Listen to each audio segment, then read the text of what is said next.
Government अस्पताल मदे जी जेका हमेशा सुनसान होंदी आहे ऐं अॼु जेको आहे उहो काफ़ी रौनक नज़र अचे थी।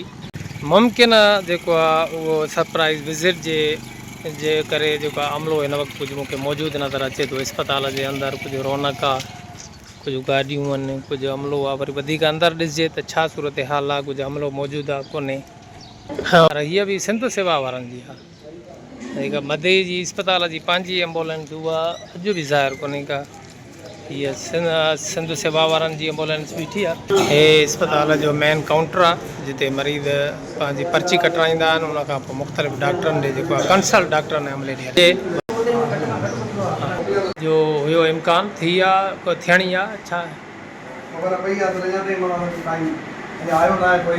कोई बि अच्छा अच्छा। घणा डॉक्टर आया आहिनि? ॿ डॉक्टर आया आहिनि। कहिड़ा? डॉक्टर शहरियार छा आहे दर हिते? मेडिकल ऑफिसर आहे। ॿियो डॉक्टर मंज़र उहो छा आहे? ॿ डॉक्टर आया आहिनि। ऐं इवनिंग में कंहिंजी ड्यूटी आहे सर? अच्छा, तव्हां पाण इवनिंग में हूअं कंहिंजी ड्यूटी आई अथव? इवनिंग में। ऐं नाइट में? उनजी लॻाई आहे। हाणे कुल इहे 4 डॉक्टर थिया, 5 तव्हां, माना कुल 5 डॉक्टर आहिनि हिते। उहो मोकल ते आहे। अॼु मोकल ते आहे न सर? हूअं ड्यूटी मस्ट्रोल में त हुनजी कंहिं टाइम ड्यूटी हूंदी न? कहिड़े?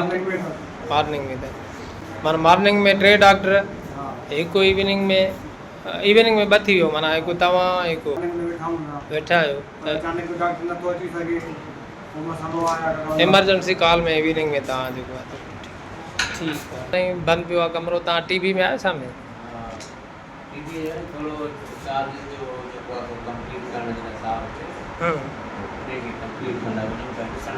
अच्छा सही।